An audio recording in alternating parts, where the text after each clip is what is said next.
আসসালামু আলাইকুম। বাংলাদেশ বেতার সিলেট সংবাদ পড়ছি মোহাম্মদ ফয়সাল উদ্দিন। সিলেট সিটি কর্পোরেশনের পূর্ণ দায়িত্ব পেয়েছেন প্রধান নির্বাহী কর্মকর্তা মোহাম্মদ ইফতেখার আহমদ চৌধুরী। ফলে নগরবাসীর নাগরিক সেবা পেতে আর কোনো সমস্যা হবে না। সম্প্রতি উদ্ভূত পরিস্থিতির কারণে বিভিন্ন সিটি কর্পোরেশন ও পৌরসভার অনেক মেয়র ধারাবাহিকভাবে কর্মস্থলে অনুপস্থিত রয়েছেন এবং যোগাযোগ করেও তাদের উপস্থিতি নিশ্চিত করা যাচ্ছে না বলে সংশ্লিষ্ট পৌরসভা সূত্রে জানা যায়।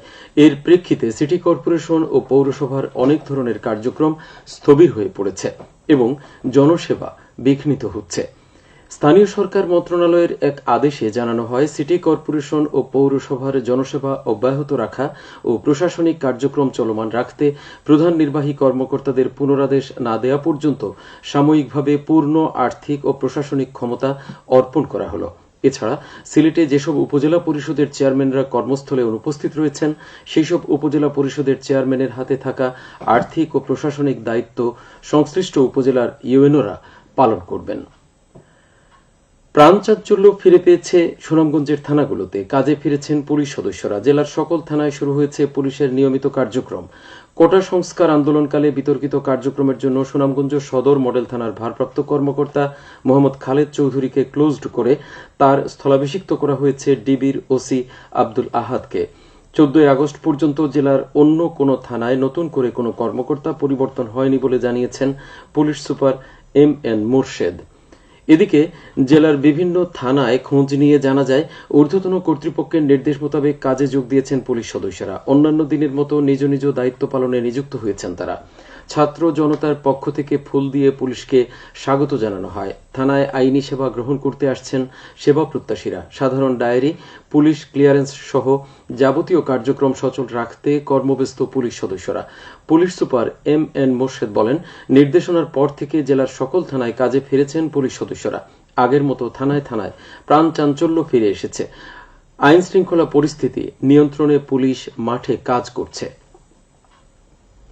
দীর্ঘদিন পর সারা দেশের সঙ্গে সিলেটের আন্তনগর ট্রেন চলাচল শুরু হয়েছে। বৈষম্য বিরোধী ছাত্র আন্দোলন চলাকালে গত 18 জুলাই থেকে স্থগিত হবার পর দীর্ঘ 27 দিন পর আন্তনগর ট্রেন চলাচল শুরু হয়। সিলেট রেল স্টেশন জানায়, ইতোমধ্যে নির্দিষ্ট সময়ে আন্তনগর Kalni express, Paharika express, Jayantika express train গন্তব্য ছেড়ে গেছে, তবে সাময়িক সময়ের জন্য পারাবত বন্ধ আছে।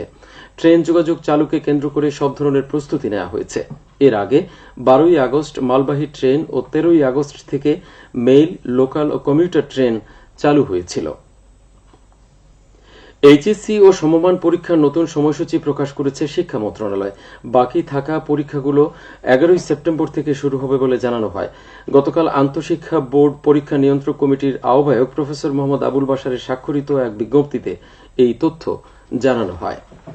গত 13 আগস্ট স্থগিত হওয়া এইচএসসি ও সমমানের পরীক্ষা পুনরায় শুরু করার প্রস্তাব অন্তর্বর্তীকালীন সরকারের প্রধান উপদেষ্টা অধ্যাপক ড মোহাম্মদ ইউনূসের কাছে জমা দেয় শিক্ষা মন্ত্রণালয়। আগামী রোববার থেকে সিলেট সহ দেশের সব শিক্ষা প্রতিষ্ঠান খুলে দিয়ে শিক্ষা কার্যক্রম শুরুর নির্দেশ দেওয়া হয়েছে। গতকাল শিক্ষা মন্ত্রণালয়ের মাধ্যমিক ও উচ্চশিক্ষা বিভাগের উপসচিব মোসাম্মদ রহিমা আক্তারের সই করা এক অফিস আদেশে এই তথ্য জানা যায়।